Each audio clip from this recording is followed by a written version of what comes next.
Good morning. We're just going to give folks a minute to come in from the waiting room.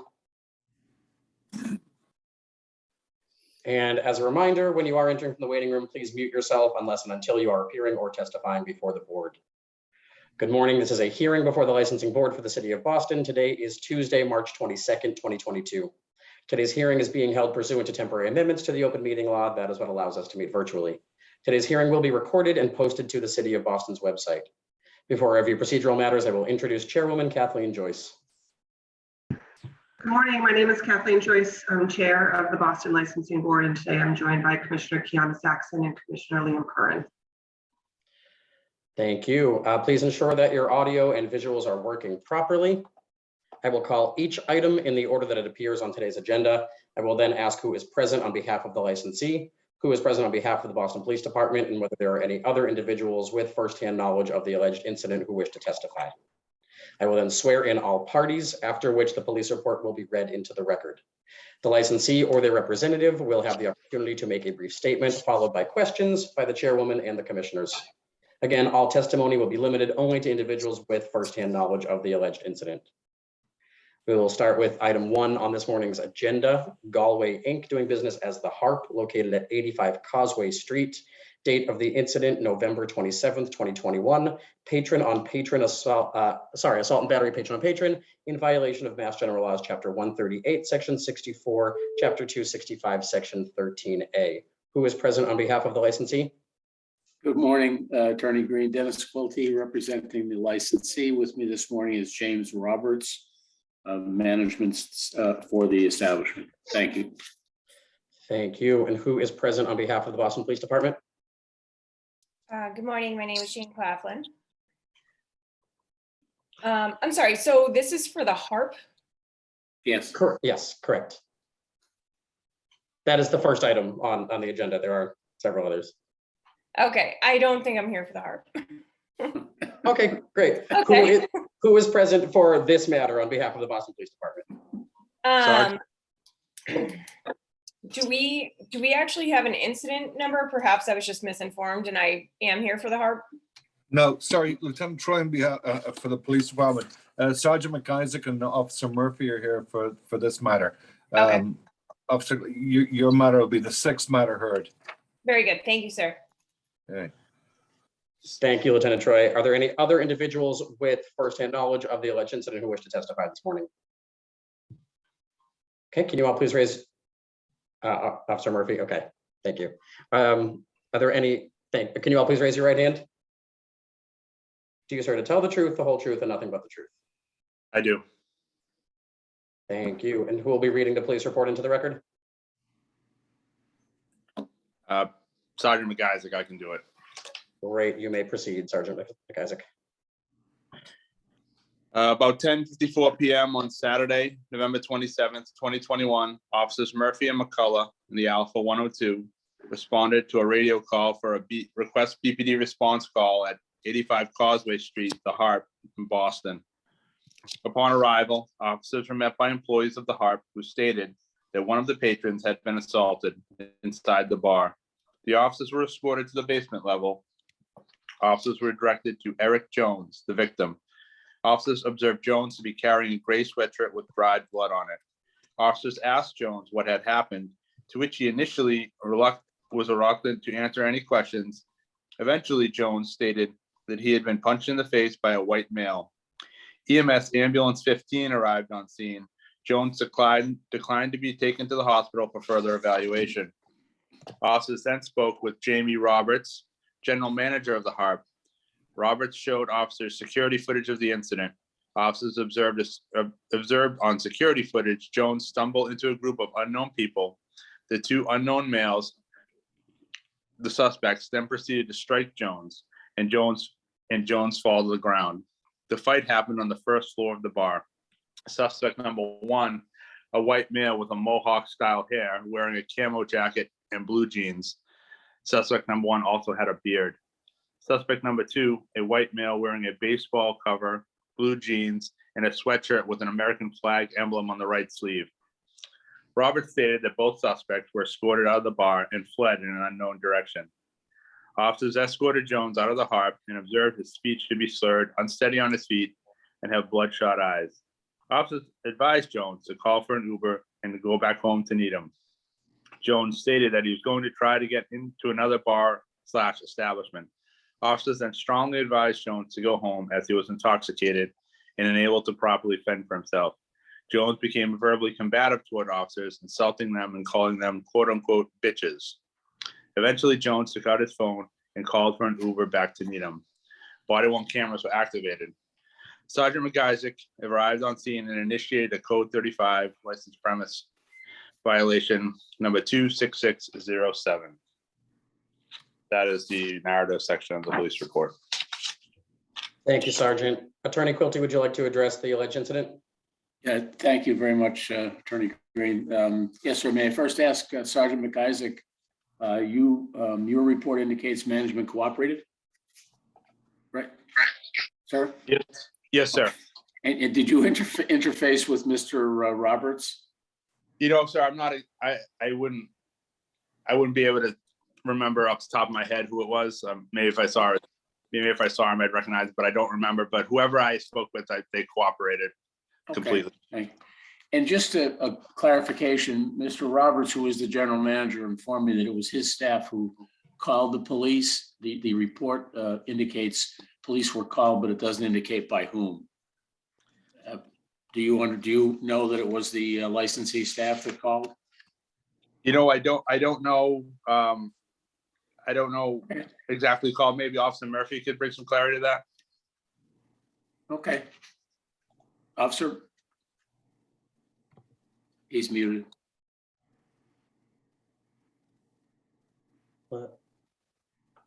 He's muted, I think. No, he's not.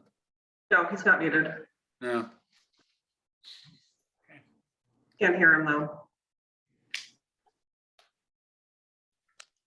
No, we still can't hear you.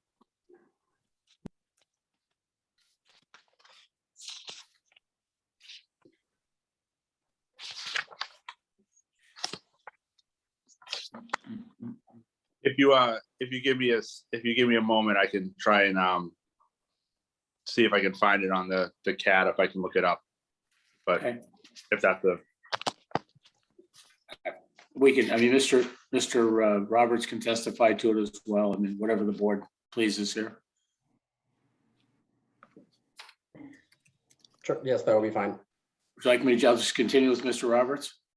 Thanks. Mr. Roberts, you've been sworn. Just identify yourself for the record, please. Hi, James Roberts, General Manager of the HARP. Okay, and are you the individual who interfaced with the Boston Police on the night of this incident? Yes, Okay, and is it your staff who called the police to notify them? yes, the staff called the police. I can't remember exactly who called of the staff members, but we called the police. Okay, and then you stood by, are you the one who provided the video to the BPD on the night in question? That's correct, yes. And in your opinion, did you and your staff do everything appropriate in the circumstances? I believe we did, yes. And then indeed, a couple of weeks later, were you present when these two unknown individuals attempted to get back into the HARP? I was. And what happened then?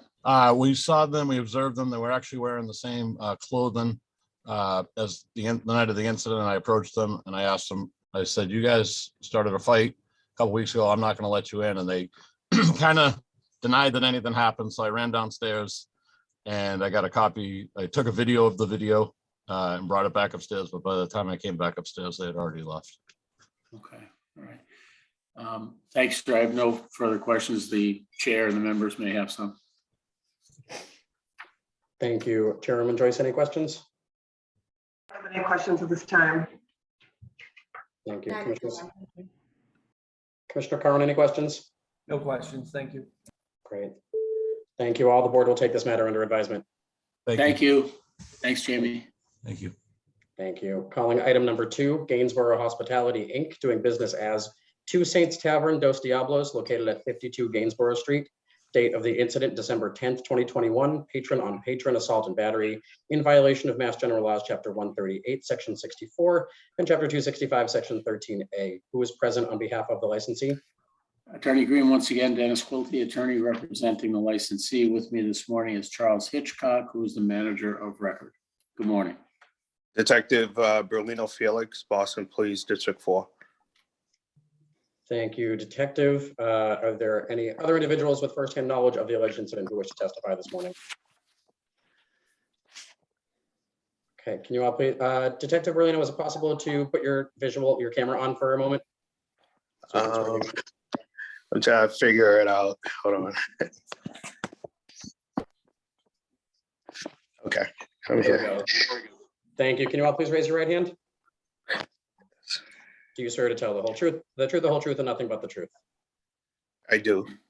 Thank you. Detective Berlino, you may proceed with the police report. This police report is authored by Officer Robert Walton. Reference incident number 212091755.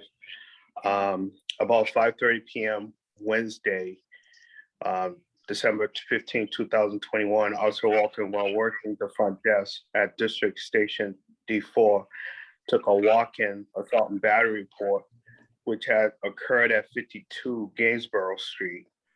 The victim, his name is William Akers, stated that on December 10, 2021, at roughly around 12:30 a.m., he was at the above address when a party whom he knows to be Paulo Linchinchal, I'm killing that name, bumped into his girlfriend.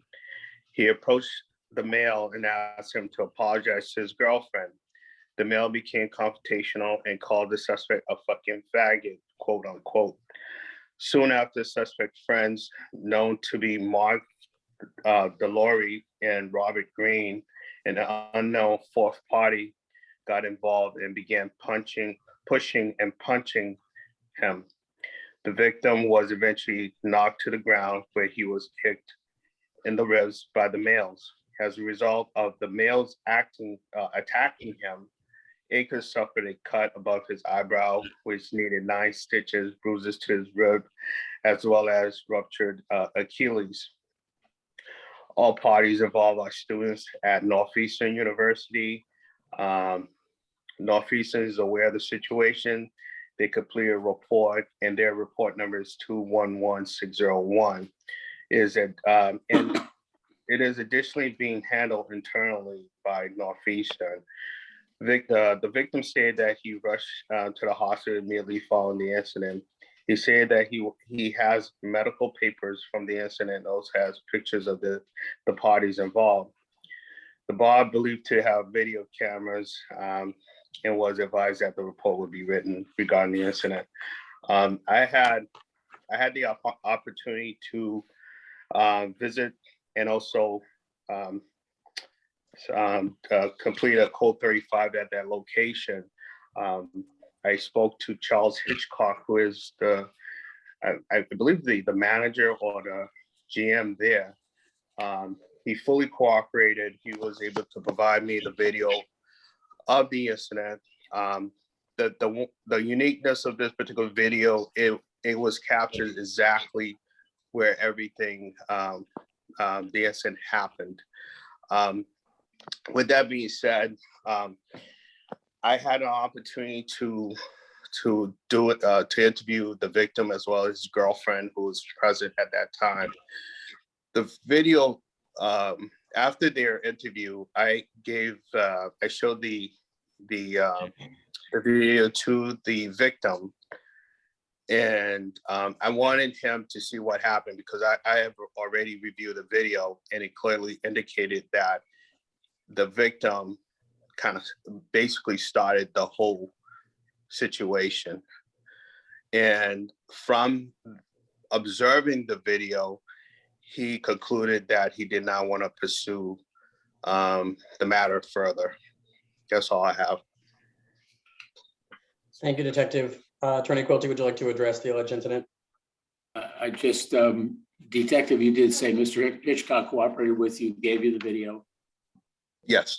And would you describe the alleged victim as, I mean, it sounds like he was a little off. Would that be safe to say? Well, everyone was off. Based on the video, It does appear that the individual that he indicated that bumped his girlfriend appeared drunk. But when the second time he bumped her, I mean, it was crowded, so you're gonna bump people. But he's the one who kind of initiated poking at him, telling him, I don't know what they were saying because there's no audio to the video, but it clearly shows the victim poking 2 to 3 times the alleged suspect, and then his friends came to his defense, and he just kept going at it, and that's how this whole fight started. Right. So, all right, and this was a walk-in that occurred. yeah, right? there was no 911. Based on the video, it didn't look like there was any security in that little space. So there was no 911. The gentleman walked out, and I believe based on some of the information I got was security did ask him if he needed help or something, which he declined. And my understanding, he went to the hospital right away. I made contact with him, and I was able to get his injuries, photos of his injuries, photo of some of his some other photos which reflects the condition of the place prior to talking to him directly. And just by way of time frame here, his walk-in, this incident occurred on December 10th, and his walk-in was 5 days later on December 15th. Yeah, my understanding, the reason why is because he was hurt. He actually hurt his ankle. Well, based on what I saw, was they kind of toppled over a table. Okay. Yeah, and that's kind of, and then it appears from just the angle of which the fight was happening, it appears that he just got the worst of it, basically. Okay, thank you. Thank you, Detective. I just want to ask Mr. Hitchcock quickly, if I may. Again, Mr. Hitchcock, you've been sworn. Just identify yourself for the record. Charles Hitchcock, Manager of Record, Gainsborough Hospitality. And with regard to this incident, are you the individual who provided the video to the BPD? I am. And did you answer all of their questions and cooperate with them? I did.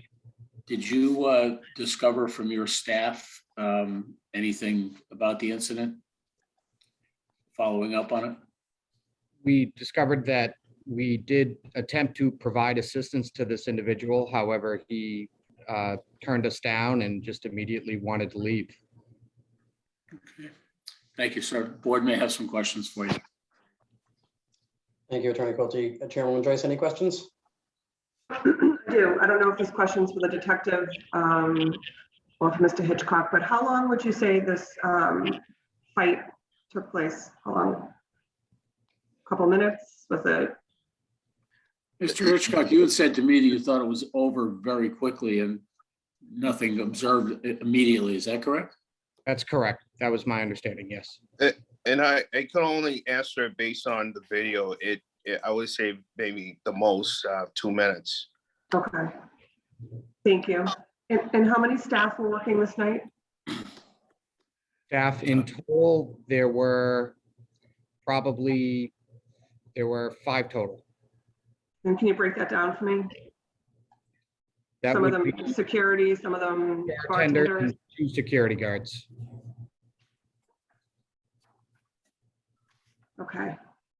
I don't have any further questions. Commissioners, do you? Nothing further, thank you. Thank you. Thank you. Thank you. Thank you all. The board will take this under advisement. Calling item number 3, Gainsborough Hospitality, Inc., doing business as 2 Saints Tavern, Dos Diablos, located at 52 Gainsborough Street. Date of the incident, December 11th, 2021. Over serving patron in violation of Mass General Laws, Chapter 138, Section 69. Who is present on behalf of the licensee? Once again, Attorney Green, Dennis Quilty, representing the licensee. With me is Mr. Hitchcock, previously sworn. Thank you. Thank you. Who is present on behalf of the Boston Police Department? Sergeant Michael Aziz, District 4. Thank you, Sergeant. Are there any other individuals with firsthand knowledge of the alleged incident who wish to testify this morning? Okay, Sergeant Aziz, can you please raise your right hand as Mr. Hitchcock's already been sworn? Do you swear to tell the truth, the whole truth, and nothing but the truth? I do. Thank you, Sergeant. You may proceed with the police report. Okay, you can hear me okay? We can hear you fine. Okay, perfect.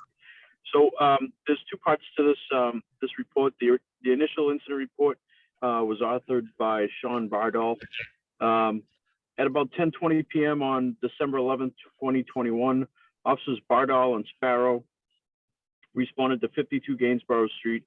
It came in originally as Our House Restaurant, but I think the name has changed to the Two Saints Tavern, for a report of a female that drank too much and was unconscious. Upon arrival, officers met with the house manager, Chuck Hitchcock, who directed officers to a female at the bar that appeared to be heavily intoxicated and unable to stand. Female later identified. Victim was being held onto a chair by a group as she was unable to support herself. Officers spoke with the bartender, Caitlin Salerno, who stated that she had served the victim her drinks all night. Salerno stated she believed the victim might have had a date rape drug put in her drink. Salerno further stated the victim had about 6 mixed drinks and also smoked marijuana. MIT Ambulance 8 responded to the scene and transported the victim to Brigham and Women's for further treatment. I had stopped by personally to the bar on December 13th, but I believe that was a Monday and the bar was closed. I was then able to stop by on Saturday, December 18th at about 8 o'clock with Police Officer McMorrow, the Delta 431. Upon my arrival, I met with Robert Bell, who was the person in charge of the establishment on that particular day. And I inspected the licenses and issued citation 22451 for over serving a patron. It should be noted that I had spoken with the bartender and she had told me that that particular night, the bar had been rented out by a Northeastern University team, and it was a private function. I will say that Mr. Robert Bell was cordial and cooperative with me during my particular license inspection. Thank you, Sergeant. Attorney Quilty, would you like to address the alleged incident? Yes, thank you very much, Attorney Green. Sergeant, your report indicates that management cooperated. Yes, sir. And was there any further information garnered with regard to the quote unquote date rape drug allegation? It seems as though there have been a few of these recently around the city that have been happening all over the place, quite frankly, which is the first time in a couple of years that I'm aware of. Is there anything going on in that regard that you discovered about this incident? I can say that I couldn't confirm or dispel it either way. I reached out to the victim several times to get her side of the story to see if I could get a little bit more information, and she never called me back. As far as the bartender of the establishment, it was a hypothetical that she threw out to the initial responding officers, but no real evidence that would even give rise to the reasonable suspicion. However, I'm aware that we had published a couple of warnings right around that time frame prior to this incident that there was some concern about date rape drugs. However, like I said, I couldn't confirm or dispel that that was the cause in this particular case. Thank you, sir. Appreciate it. Madam Chair, may I inquire of Mr. Hitchcock? Thank you. Mr. Hitchcock, again, you've been sworn. Just state your name for the record. Charles Hitchcock, In your position. the managing partner of Gainsborough Hospitality, DBA Two Saints Tavern, Dos Diablos. Excuse me. Did you follow up, I'm sorry again, with the bartender, Caitlin Salerno, after this incident? I did, and I was also present during the incident. Okay, and can you clarify the statement about the number of drinks and the smoking of marijuana that was in the police report? When the police and the EMTs arrived, what we did was try to provide them with all of the information that the friends gave us. They had stated that they were previously smoking marijuana before they came to this. Again, it was just a 2-hour private event, and that throughout the entirety of the night, she probably had 6 drinks. We were trying to, again, just make sure that we relayed all of the information that we had from the party that she was with. So when you say the entirety of the night, meaning both prior to her arrival at your establishment and while at your establishment? That's correct. And the information that this was provided by this young woman's friends or colleagues, whoever they were at the party with. That's correct. Okay. And did you have any further information with regard to like a roofie or date rape, drug or any such thing? No, we had zero information that actually happened. Again, it was one of those things where it was what all of her friends were claiming must have happened. We were simply trying to give the EMTs all of the relevant information. Okay. So that's where it came from. All right. And then you stood by and you were then, did you go over any of these matters with your staff after the incident We did. with regard to service? Just explain to the board what you've done. We just did a retraining on what to look like, what to look for with the board's, letter that they put out regarding the possibility of these date rape drugs, and to make sure that everybody is up to date and aware of what they needed to be paying attention to. All right. Thank you, Mr. Hitchcock. The board may have some questions for you. Thank you, Attorney Quilty. Chairman Joyce, any questions? I don't have any questions. Thank you. Thank you. Commissioners Saxon or Curran? Do not, thank you. None for me, thank you. Thank you all. The board will take this matter under advisement. Thank you. Thank you. Calling item number 4, Tom English's Cottage, Inc., doing business as Tom English's Tavern, located at 112 to 118 Emerson Street in South Boston. Date of the incident, December 12th, 2021.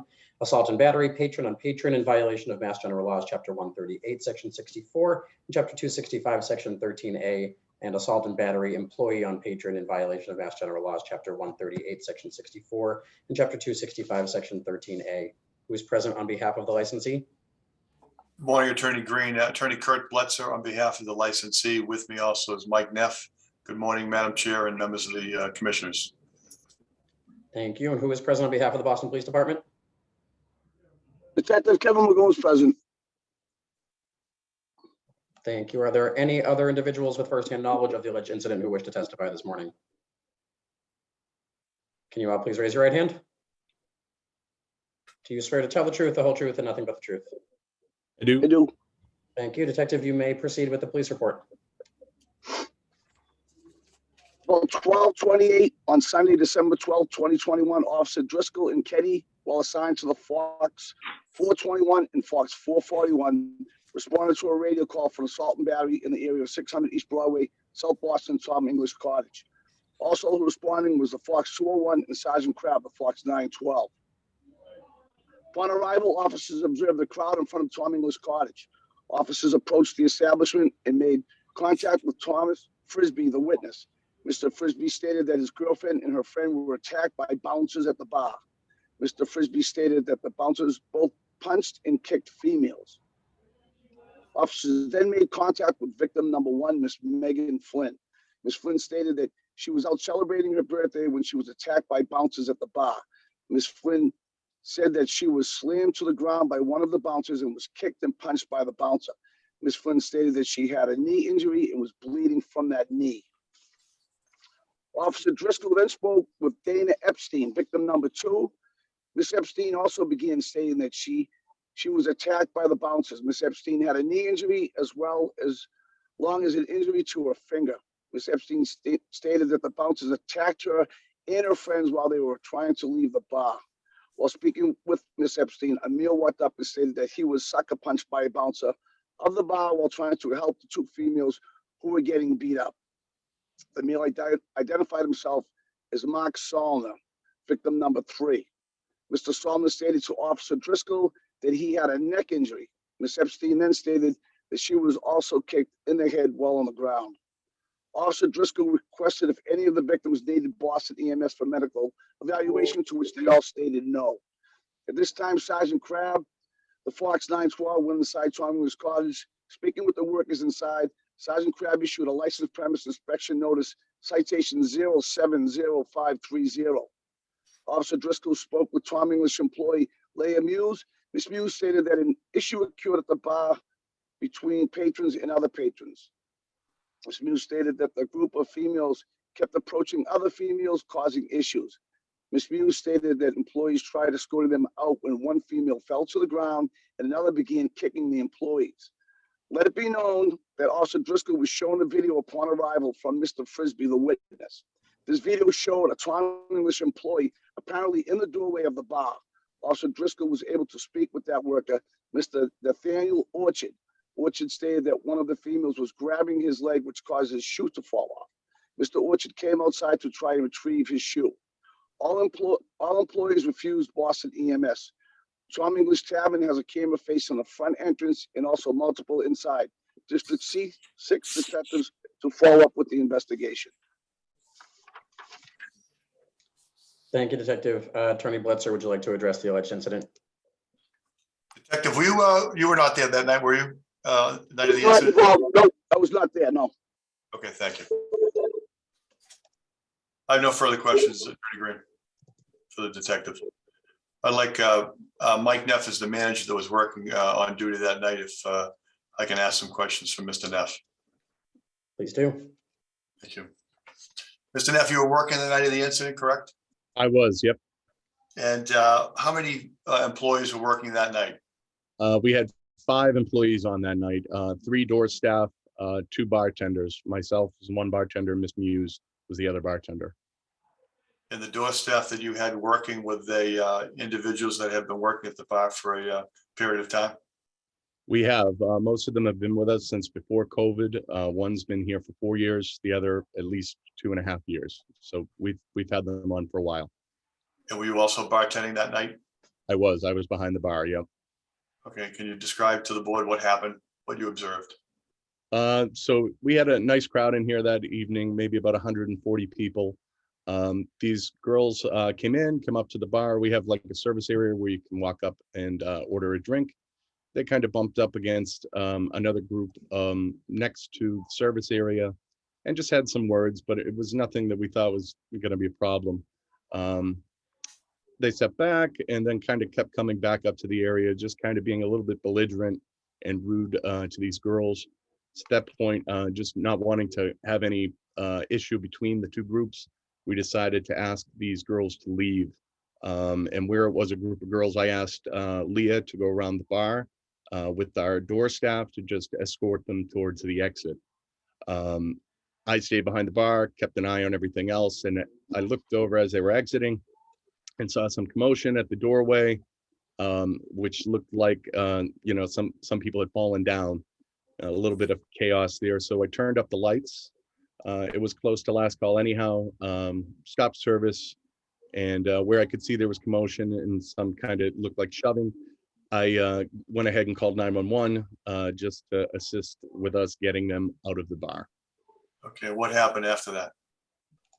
Outside, they were aggressive. They were kind of kicking at employees. Actually, one swung and hit our bartender Leah in the face.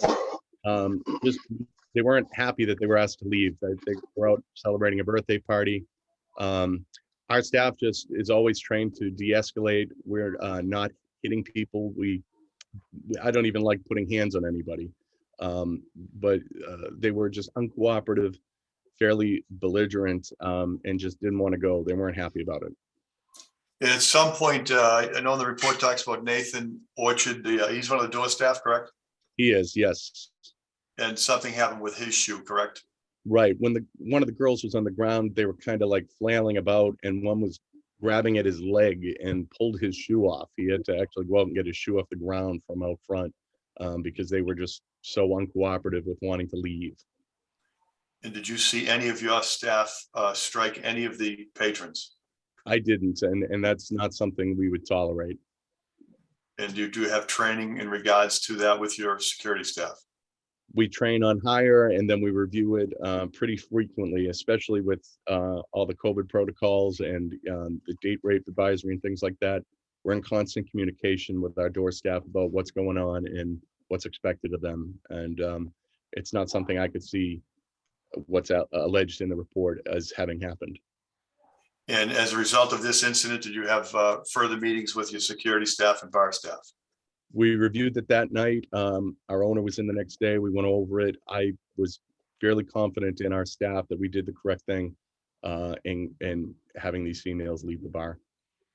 And did you cooperate with the police and the detectives that night and subsequent to the incident? Fully that night, and Detective Magoon came in maybe 2 days later. I was working and cooperated with him then as well. We appreciated the response. All right. Thank you. I have no further questions. Thank you, Attorney Blitzer. Chairwoman Joyce, any questions? I do. From the time you asked this group to leave until the time they were outside, how much time went by? I would say less than 5 minutes. We come around the counter and just said, hey, it's time to go. And that's when you closed the place down? Once I saw the kind of scuffle towards the front door, I turned the lights on and we completely stopped service. It was right at last call anyhow. Can you describe for us what your de-escalation training is about? Like who conducts it? And do you recall when the last time was you had de-escalation training for your staff? Typically around the beginning of every month, like I would say at Christmas time there, we just did this happen in December. We do it frequently enough. People are very well aware. We try to send multiple staff members over just, to calmly approach them. That's particularly where these were females. I wanted to have Leah go around and just have a softer touch to it. But we do it frequently.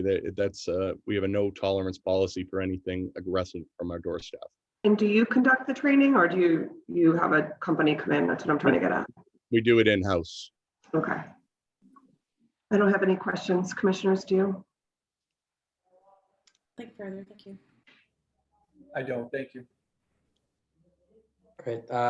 Thank you. In that case, the board will take this matter under advisement. Thank you. Thank you. Thank you very much.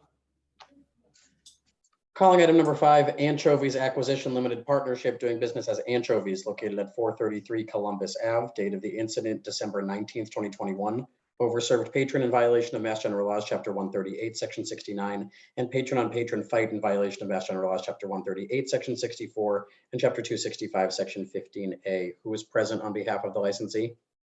Good morning, Commissioners. My name is Glenn Albrecht. I'm representing Anchovies. With me is Richard Pellieri. He is the owner of Anchovies. And behind me right here is Joseph Tully. He is the manager, and he was also on the bar the night of the incident. Thank you. Who is present on behalf of the Boston Police Department? Officer LaRosa with the Boston Police Department. I see Sergeant Dunn here also. Great. If it's possible, could you turn your cameras on? Great, thank you. And are there any other individuals with firsthand knowledge of the incident who wish to testify this morning? Thank you. Sergeant Dunn, would it be possible to put your camera on so we can swear you in?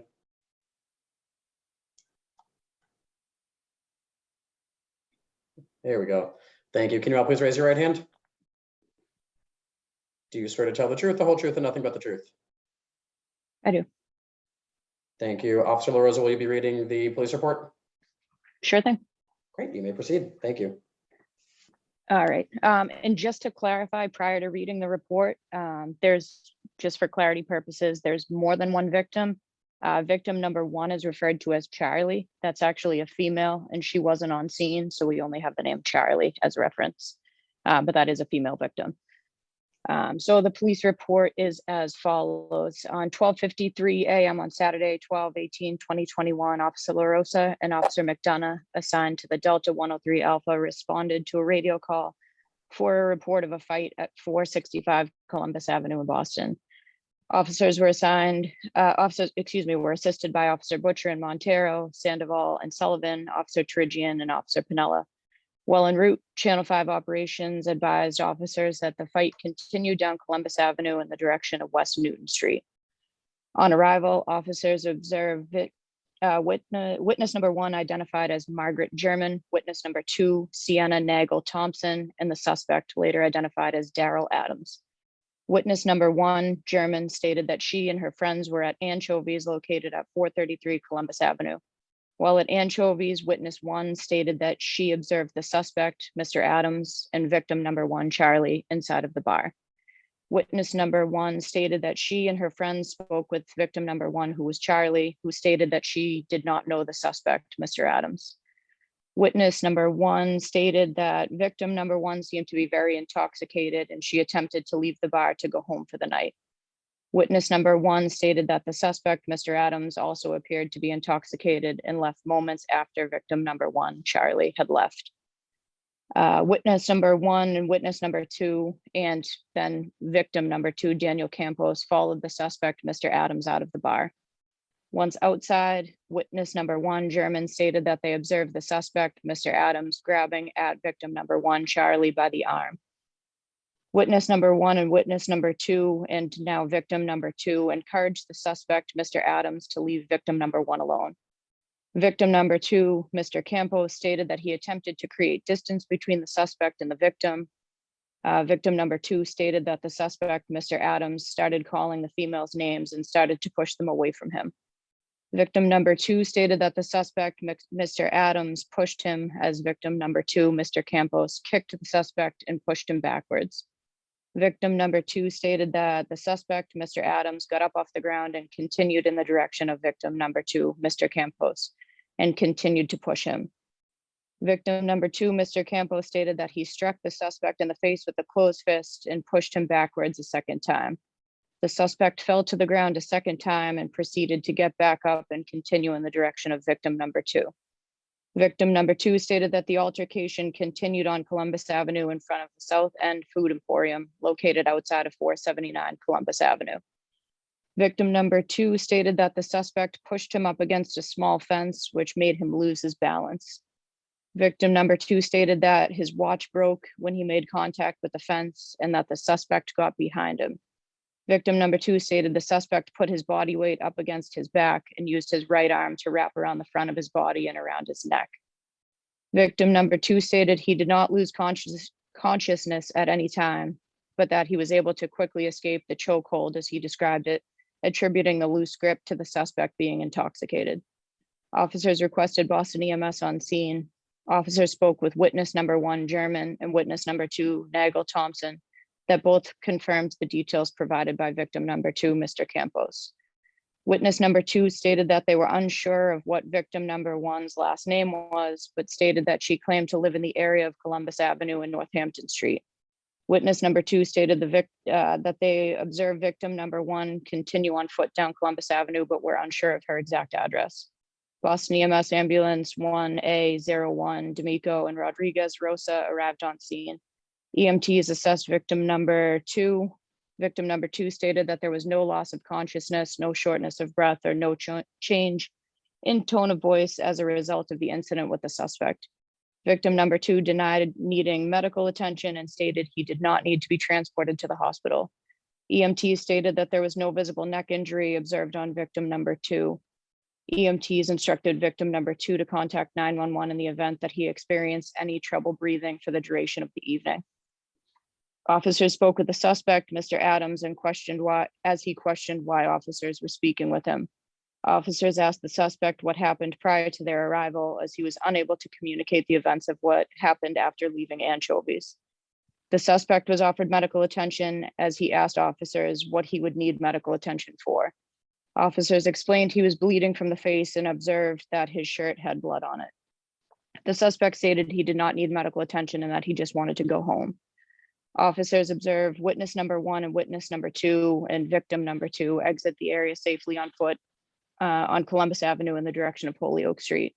Officers later observed the suspect, Mr. Adams, exit the area on foot in the direction of West Rutland Square. A criminal complaint was sought against the suspect, Mr. Adams, out of Boston Municipal Court for the following charge: assault and battery, and officers were equipped with Boston Police Department issued body cameras during the incident. Thank you, officer. Sergeant Dunn, were you going to read the license premise violation into the record? Ooh, we can't hear you, Sergeant.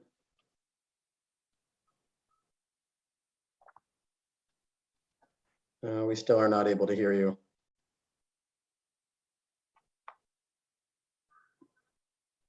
Okay, let's see. Officer LaRosa, do you have a copy of the license violation? I can produce it if you can give me 1 second. I can do that for you. Lieutenant Troy, I have a copy of it if Great. needs be. Thank you, Lieutenant.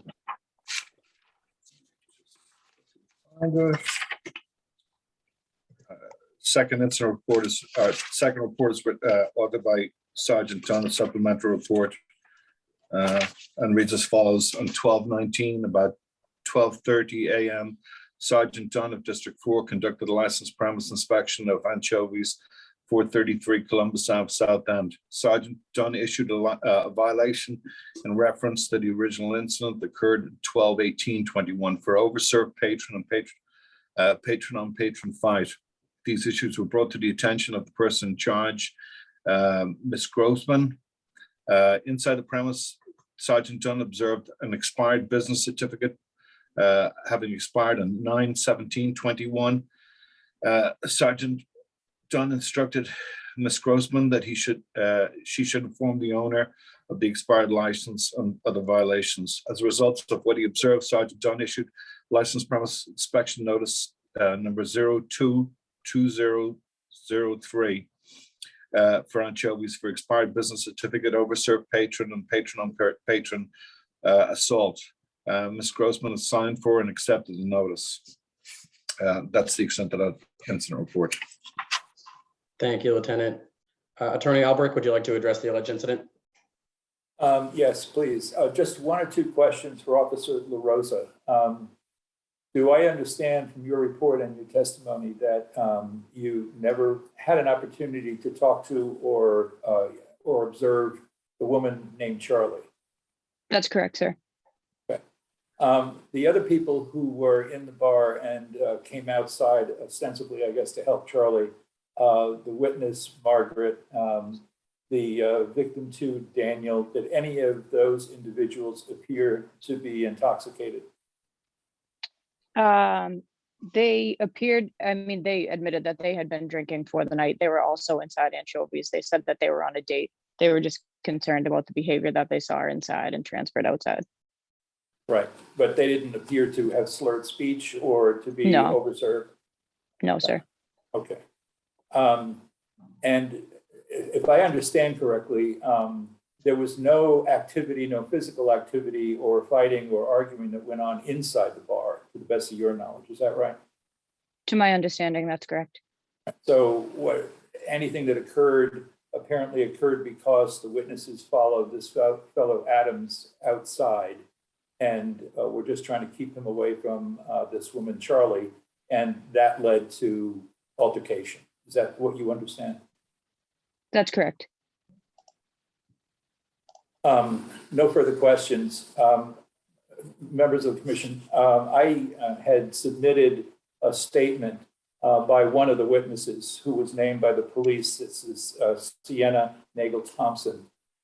She couldn't be present at this hearing. She just got a job with a travel agency, and she's actually traveled to Colombia, South America, and couldn't participate by computer either.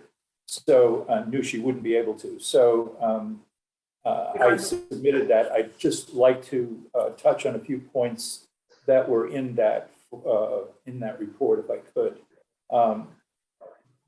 I have also submitted, along with that statement, the current business certificate for Anchovies, which you'll see has now been taken care of, and also tips training certificates for Mr. Tully the manager and bartender who was on service that night, and Mr. Taglieri. I submitted the statement of Ms. Nagel-Thompson, Sienna, to make things simple, because I think it provides some context here and gives a better understanding of the events. The woman, Charlie, who's identified as victim one, came into Anchovies with this fellow, Daryl Adams, the man who's now identified as a suspect. They came in late, sometime after 11:30, and they came to the bar as a couple out for the evening. The manager, Joe Tully, who will testify, recalls them coming in as a couple. They ordered a drink without any signs of speech problems or physical problems. As Sienna later found out, as she said in her statement, in her conversation with Charlie, that Charlie and this guy Adams had gotten together earlier in the afternoon. Charlie had apparently just lost her job that day. So she was feeling down, and the two of them had some drinks at several other establishments before they came to Anchovies. Sienna also observed that Charlie looked kind of remote when she saw her inside the bar, but not really drunk. The activity inside the bar, as now has been testified to, was entirely nothing more than conversation. And it was mostly conversation between one of the two witnesses, Maggie, and both Charlie and Adams. Maggie and her friend were concerned that Adams might be trying to take advantage of Charlie. And Charlie seemed uncomfortable and then told Maggie that she just wanted to go home. Charlie had spent the afternoon with Adams, but now had come to the conclusion it was time to go home and she wanted to be alone. Sienna, as she said in the report, also learned later that Charlie had had some problems, difficulties with people, including her father in the past, and did not want anybody to know where she lived, which was one reason she wasn't asking somebody to get her an Uber or even to take her home. She just wanted to walk home alone. Eventually, Charlie left the bar, and the other witnesses advised Adams to just leave her alone and let her go home. But as the events show, Adams decided shortly after that to leave, and he followed Charlie outside, and that's caused the witnesses to go outside just to make sure that Charlie was okay. It was only when Adams went outside and was obviously trying to get together with Charlie that the conversation that had been going on inside started changing to action. The witnesses tried to keep Adams away from Charlie, and he obviously became increasingly angry and then eventually got physical. From the vantage point of the bar, and Mr. Tully will testify here, he had no way of knowing what might be going on outside. Nothing had gone on inside. This wasn't a situation where there was loud drunken arguments inside that turned into a brawl outside. As Sienna kind of characterized it, this was the result of a man acting in a predatory way rather than anyone really getting overserved. I'd just like to ask Mr. Tully a couple of questions if I could. Mr. Tully, you were on the bar that night, is that correct? Correct. And you observed the victim, Charlie, and this fellow Adams come in. Together, yes. So they came in together sort of as a couple would come into the bar. Yeah, as far as yeah, that's what they did, come together, sat next to each other at their two seats at the bar and were ordering. And how did they appear to you when they just ordered a drink?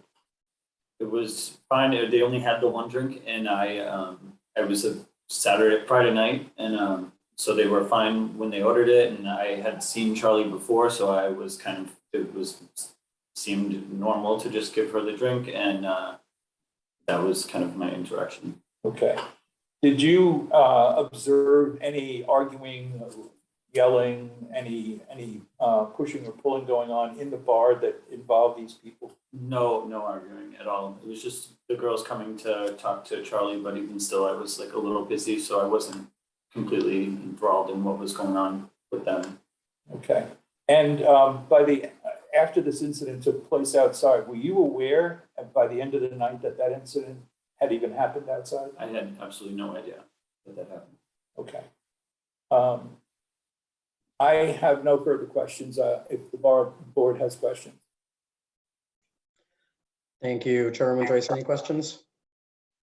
I don't have any questions, but just want to share the comment from Sergeant Dunn in the chat that the licensee cooperated with Boston Police.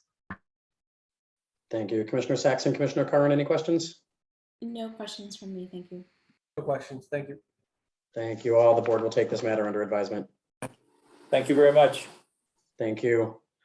Calling item number 6, Boston Ballroom Corporation doing business as Royale, located at 279 Tremont Street. Date of the incident, December 19th, 2021. Assault and battery employee on patron inside premise in violation of Mass General Laws, Chapter 138, Section 64, and Chapter 265, Section 13A. Who is present on behalf of the licensee? Chuck Del Pidio, owner. Okay, thank you. And who is present on behalf of the Boston Police Department? Officer Jane Clapp. Thank you, officer. Are there any other individuals with firsthand knowledge of the incident who would like to testify this morning? Sergeant Detective Gallagher, if need be, I'll read the LPV into record. Thank you. Can you all please raise your right hand? Do you swear to tell the truth, the whole truth, and nothing but the truth? I do. I do. I do. Yeah. Thank you. Officer Claflin, you may begin with the police report. All right. So about 12:35 a.m. on Sunday, December 19th, 2021, Officer Claflin responded to a radio call for a cell phone hang up in the vicinity of 185 Tremont Street in Boston. Upon arrival, Officer Claflin was waved down by a small group outside of Royale nightclub located at 279 Tremont. The caller, Lana Jacob Dagmar, was sitting down on the sidewalk and had a laceration above and below his left eye. Dagmar stated he was inside of Royale when he and his friends with his friends, and he had paid for his entry, but the bouncers would not let him stay. He went on to say that the bouncers/security staff inside had caused the injury to his eye and had taken his cell phone.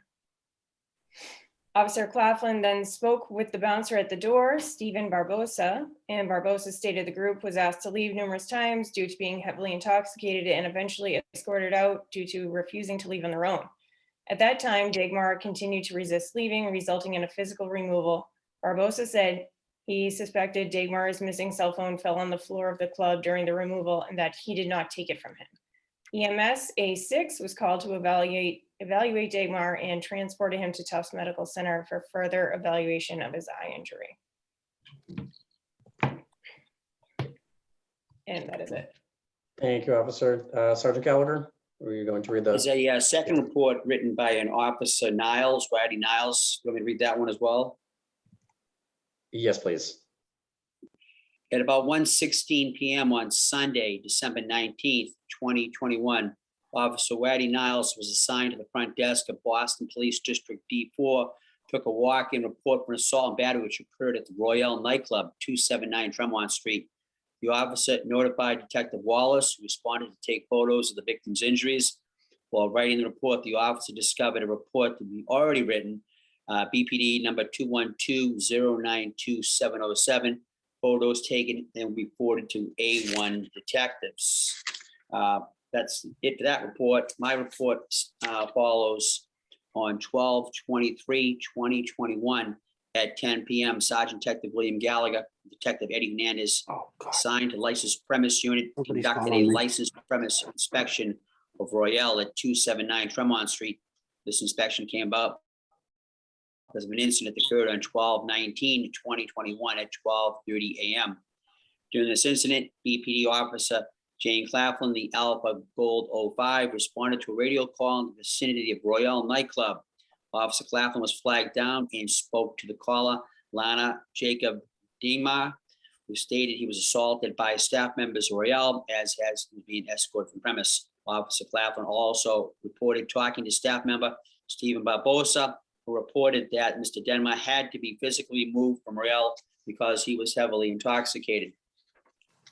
On the 23rd, detectives spoke to manager Linda Rep, who is the manager of Legacy Nightclub, which is downstairs nightclub attached to the Royale nightclub group. Detectives observed Ms. Gap if she would inform Royale staff of the incident on the 19th and secure any and all video that might have been captured in the incident. Ms. Rapp replied that she would. Sergeant Detective Gallagher then left his contact info for Ms. Rapp. As a result of this incident, Sergeant Gallagher issued a licensed premise inspection notice number 061230 to Royale for assault and battery, employee on patron. Ms. Linda Rapp signed for and accepted the notice. Detective Ken Curley from BPD District A1 was assigned to follow up on this case. That's what I have. Thank you, Detective. Mr. Del Pidio, would you like to address the alleged incident?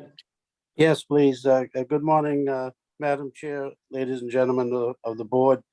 I'm not 100% sure, but I know we have this down as Royal Nightclub, but I really believe this was downstairs at Candy Bar. And I spoke with Mr. Barboza, and he gave me a report here that I'd like to read to the board if that's possible. May I? Sure, yes, go ahead. Okay. On the day of the allocation, we removed the individual. He was bothering other customers and wanting to fight with them because he couldn't find his phone that he misplaced and lost. I don't know how many times people lose their phones, they forget where they put them, or they come back the next day, we found it, or they found it before they left. We told him that he would have to wait till the end of the night and we could see if we could find it and he could come back tomorrow. He got very angry and started disrespecting the security and customers. We gave him several warnings to stop and just enjoy his night. He was still yelling, saying, "No, I want my phone." Now, once he tried to check on a customer's pocket, we told him he had to leave. Now, I spoke with Mr. Barboza, and Mr. Barboza said that he walked him out. We escorted him outside and told him he was not allowed back inside. I went back downstairs and saw him, and then finally came outside later and saw him sitting on the floor. And a police officer outside was asking the customer what he was yelling at. The officer asked me if he could get his phone. I said that he had to wait till the end of the night once it was clear and the lights are on. She said, okay. She told the customer the same thing, but he kept yelling. Again, my staff did not hit anyone, and I have meetings every night with bartenders before we open, security before we open. And if we go back and look at the history of Candy Bar nightclub, no one has ever hit anyone. And you know what? I feel bad that this gentleman somehow, what happened outside, I don't know, but inside our club, this never happened. Thank you, Mr. Del Pidio. Chairwoman Joyce, do you have any questions? Yes, Mr. Del Pidio, were you there that night? Yes, ma'am. Okay, and the police report says that Linda was going to preserve video? Linda is one of the managers next door at Legacy. Okay, where is that video? Well, as far as the video, in Candy Bar itself, we do not have video. There is no video at Candy Bar. But I will check with Linda and get it to you if there's some security upstairs and outside of the building that could see that we walked him out and he was perfectly fine. Okay, that would be helpful. I would assume she has it since she told the police she was going to preserve all video. So I will get it for you, Madam. Yeah. Madam Chair, I will get it for you. I will speak to Linda and I will email you and let you know when I can get it to you. Okay, thank you. Thank you, Madam. Commissioner Curran or Commissioner Saxon, do you have any questions? Again, I'll say, I don't know how many people lose their phones and get very upset about losing their phones. They usually drop them, they leave them on the bar, they walk away, they go dance. We're gonna move on. We're gonna move on Okay. to the next one. So thank you. Thank you, Mr. Del Pidio. If Thank you do you. find any video, you can send that to licensingboard@boston.gov. We'll make sure to share it. Excuse me. Detective Kenneth Curley from Area A1. Sorry, I think I missed the introduction there. If I could just add, this investigation is ongoing. I haven't yet sat down and spoken with the victim. I did speak with him briefly on the telephone. But we do have, Boston Police does have FLIR video from across the street that shows the front door, and that this incident did actually take place out front on the sidewalk approximately 17 minutes after he was removed from the club. So I'm not sure if they also have video of the front door. But I've also spoken with Stephen Barbosa. He's agreed to come in hopefully Thursday night and speak with me about this issue as well. Detective, what else does the video show? So when the victim is removed, he spends the next, and actually he's aware of this. Apparently he didn't log in, but he spends the next 17 minutes harassing the staff. He has a cell phone in his hand. He's filming the staff. He's flipping them off. Looks like he's debating whether he can be on the sidewalk or not.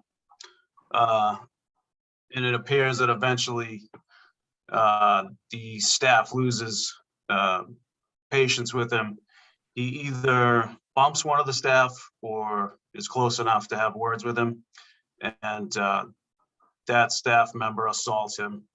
And then the other two bouncers step forward, sort of stop the incident. One of them picks up his cell phone off of the ground, and they don't return his cell phone to him.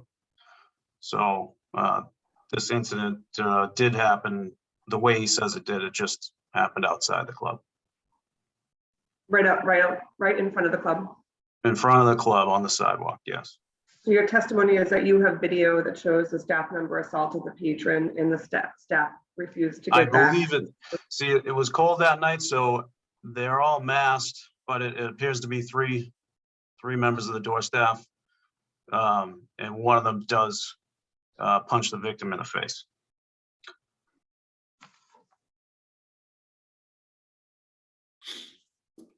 And you'll forward that video to the board? Yes, I can. Thank you, Detective. Any further questions from the board? Commissioner Saxon or Commissioner Curran, do you have any questions for the detective or Mr. Del Pidio? I guess I have a lot of questions. Do we have any response to the allegations of what the video shows? I have not seen this video. I would love to see it, and then I could tell who these people are. Because I have one doorman up at the top of the stairs. I have one doorman does pat downs. And in this particular entrance, Royale comes in there, Candy Bar comes in there. So, you know, like Mr. Barbosa said, we walked him upstairs. He was perfectly fine. He went outside, Mr. Barbosa went back downstairs. After that, I don't know what happened outside, but this video could help me also to find out what really went on. Mr. Del Pidio, were you aware that Mr. Barbosa was going to go meet with Boston Police Thursday night? I spoke with Steve the other day, and he told me that the detective did call him and that he was going to go see him. Yes.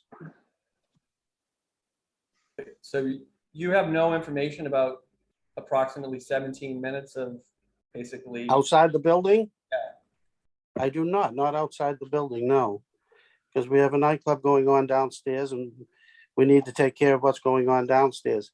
You know, if you look at my record stands for itself on anybody getting hurt or punched in Candy Bar. The answer is almost zero, nothing. And there's nothing more satisfying than going to work, having a great night, and getting everybody out safely. Throughout the whole night, I walk around that club all night long to make sure people get home safely. We do our very best. Are there still, like on a Saturday night like this, are there still police in that area regularly posted? We have a, if I'm correct, that we have a traveling group that goes around that we all pay for. And you know what? When we brought this individual up, he walked right up with our doorstep with Stephen. And Stephen is not the kind of man that would do this. He's been with me 4 or 5 years, and I depend on him a lot. And he knows exactly what I want from our door staff. I would never allow it. What's your policy on reporting incidents? So for during the time that allegedly 3 bar staff are down there dealing with someone who's posing a problem, would your policy normally dictate that at least one of those staff members will report up that there's something going on? Always. We're all on radio. So I have contact with every single doorman on the floors. And so if there's a situation, and again, if this indication needed to be called 911, I would have done that in a moment.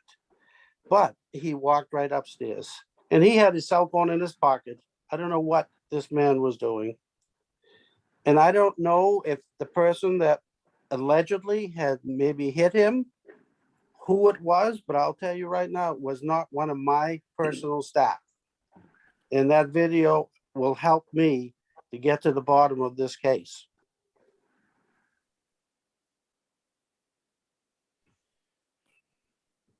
Okay. Any further questions at this time from the board? One question, what does your staff wear for uniforms, just so that we can identify who's on the video? There, well, if there was outside, everybody's gonna have jackets on, and you know, it's so cold outside that they freeze out there as it is.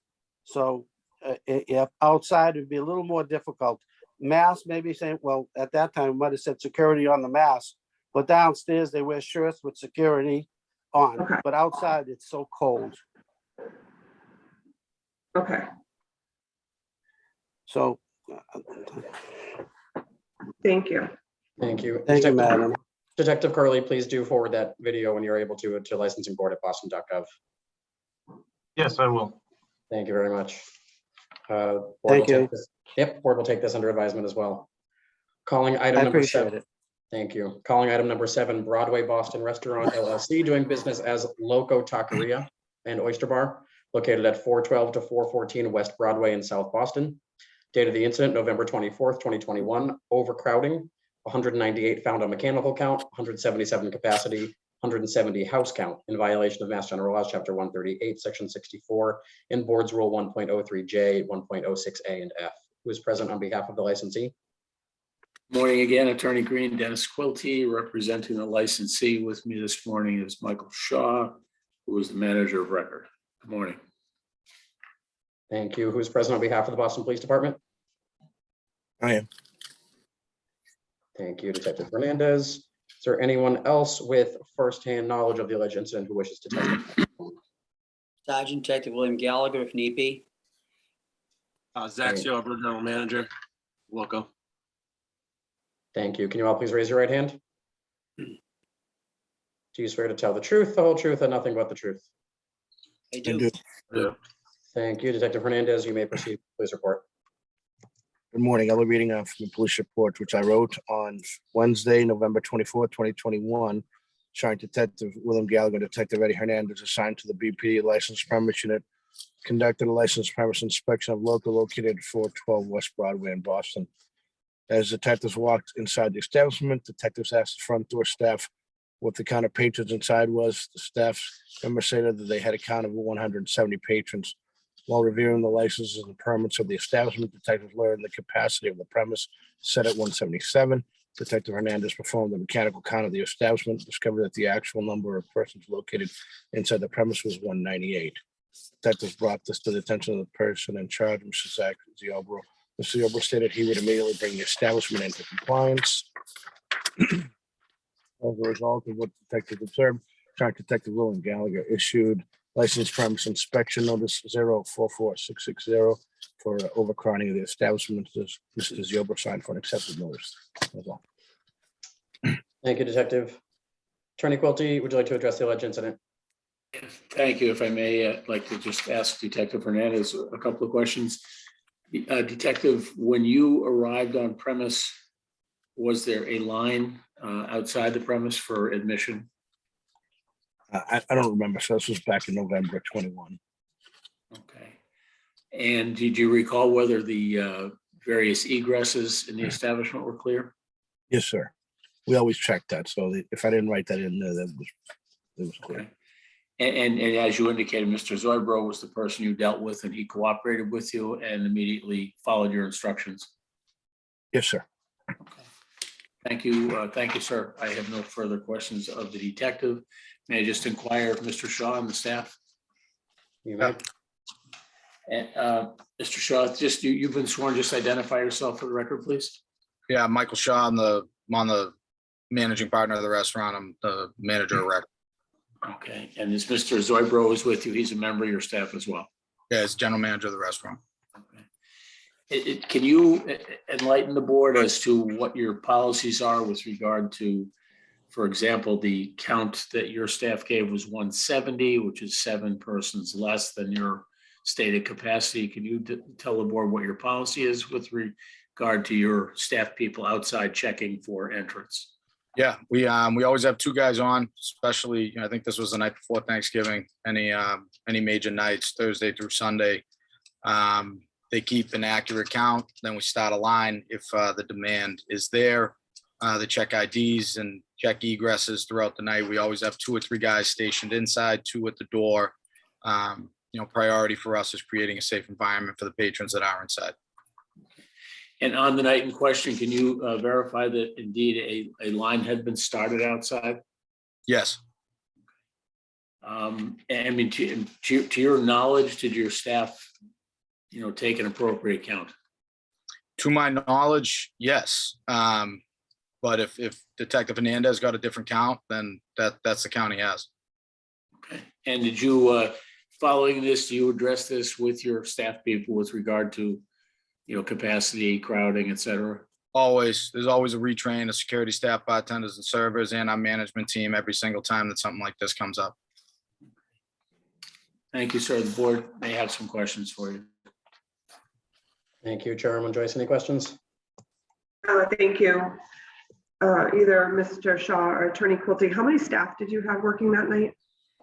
All total? Total, we've 4 or 5 door guys, 4 or 5 servers, 4 bartenders, 15, not counting, 15 max, could have been less. And does your staff realize that they have to be included in the capacity count?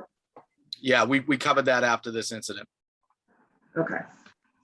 I don't have any other questions right now. Commissioner Curran or Commissioner Saxon, do you? None from me, thank you.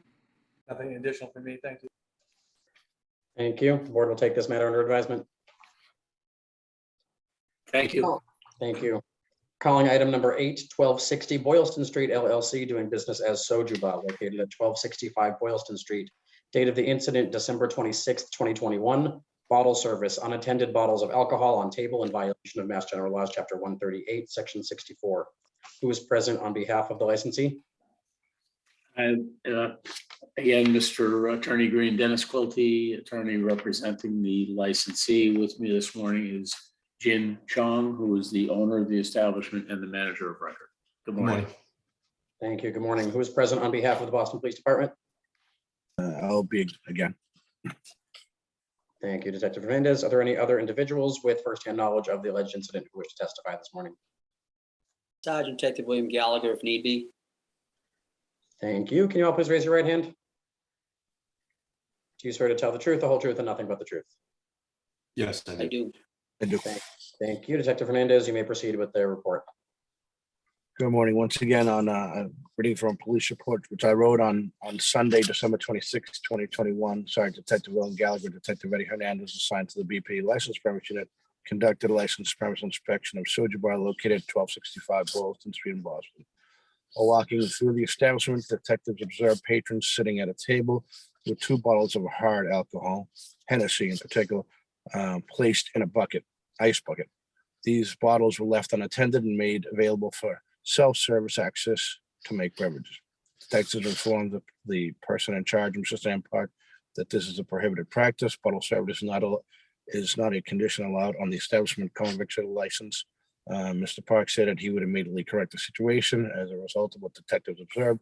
Charge Detective Gallagher issued license premise inspection notice 061233 bottle service violation on attendant bottles of alcohol on table. Mr. Park said that he signed for and accepted the note. So. Thank you, Detective. Attorney Quilty, would you like to address the alleged incident? If I may, Detective, did the management cooperate with you? Yes, sir. Fully. The information that I've gotten in reviewing this was that there was a staff person with this group, but was not easily identifiable at that time in question. Did you inquire whether there were any staff people in the area? There were staff people in the area, but while we were observing the tables, there was nobody at the table at the time. Okay. All right. Thank you, sir. Mr. Chong, are you with us? There you Yes, yes, Jin Chong. Can you explain to the board what happened here? To my knowledge, that particular day was a day after Christmas. So I wasn't there. I was spending time with the family. But I did sit down with the staff that was there that particular night. They did mention to me the detective Hernandez and Gallagher walked in, and they mentioned that they brought the bottles out, which we don't condone at all, 100%.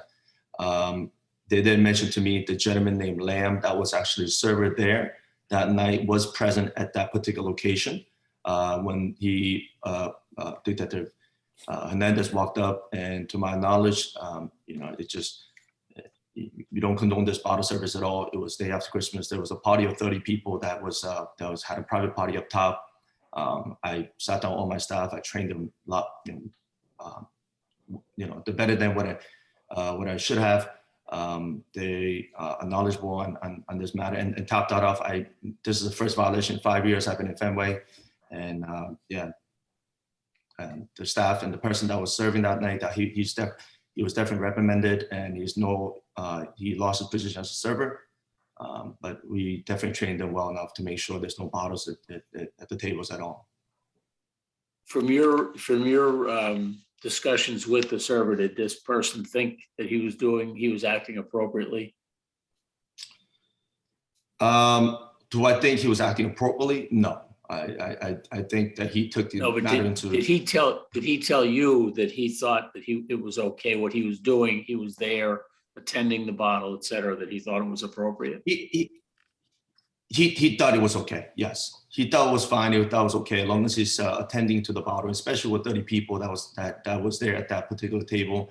There was quite a bit of people, and it was day after Christmas, and he thought it was okay. All right. Well, Madam Chair, we will be retraining staff, and more importantly, we'll be applying appropriately. If the establishment seeks to have bottle service, we will be applying to the board appropriately. I think this individual thought that since he was there, now we're informed he was there. Perhaps he didn't identify himself. I don't know. He thought he was doing the right thing, that he had the right to do this. He didn't. We apologize for it, as Mr. Chong suggested. He's been at this location for 5 years with no violations. He runs good businesses, has been a good licensee, and we'll certainly address and take care of this issue going forward. Thank you, Attorney. Chairwoman Joyce, do you have any questions? Trying to wrap my head around how this possibly could have happened when you're not allowed to do it. But Detective Hernandez, did they cooperate when you were in there? Yes, they did. Madam Chair, if I can just clarify, I think the individual thought, since he was there, that he was serving, in his opinion, that he was appropriately doing it. Now, he wasn't, but again, the thought process was that his belief was that he was serving, therefore he was in charge. I guess that's what I was wondering. Was the party the one that requested the bottle of Hennessy on the table, or did the server think that would make his job easier or something? Mr. Chong, do you know, I know it was a group of people that came in, and I think the issue, as I understand it from Mr. Chong, was that they were all ordering the Hennessy's. So this fellow thought, okay, well, I can serve it over there as opposed to going back and forth to the bar. Now, he was wrong, but right. Mr. Chong, is that what your knowledge is here? It was a big group. It was a 30 people group, and they, to my knowledge, they wanted a shot each. And I think the gentleman that was on server at the time, he thought it was appropriate for him to bring the bottle rather than, serving 30 shots to each person. He thought it was appropriate to bring the bottle out. And They were, if I can just chime in here, there were 2 long tables and there were two buckets on each table with the Hennessy inside of it. There was nobody there serving. We watched people actually make the drinks, so that's what caught our attention. We weren't okay. just. I still speak to Liam actually the other day. He did mention to me that Detective Hernandez came by and asked him, "Are you the server?" I'm pretty sure he mentioned that he was a server, and I don't know. Maybe when he asked him again what the policies on bottles and everything else, and maybe he got scared. He said, "I'm not a server." I'm not sure, but he was definitely up there. And Madam Chair, just want to make it clear that it was inappropriate. Our belief is that he thought he was acting appropriately. He wasn't, but we will take steps. If Mr. Chong requests to have bottle service, we'll make an appropriate application and he will train his staff accordingly. Thank you. I have no further questions. Commissioner Saxon or Commissioner Curran, do you have any questions? I don't, thank you. I don't, thank you. Great. Thank you all. The board will take this under advisement. Thank you. Thank you so much. Thank you. Calling item number 9, Can't Stop, Won't Stop LLC, doing business as Red Hat Cafe located at 9 Bowden Street. Date of the incident, January 31st, 2022. Person under 21 in possession of alcohol on premise in violation of Mass General Laws, Chapter 138, Section 34A, 34C, 64 to 64A. Who is present on behalf of the licensee? Good morning, everyone. Andrew Upton for the licensee, and with me is Jake Nicholson, owner and manager of record. Thank you. Who is present on behalf of the Boston Police Department? It will be again.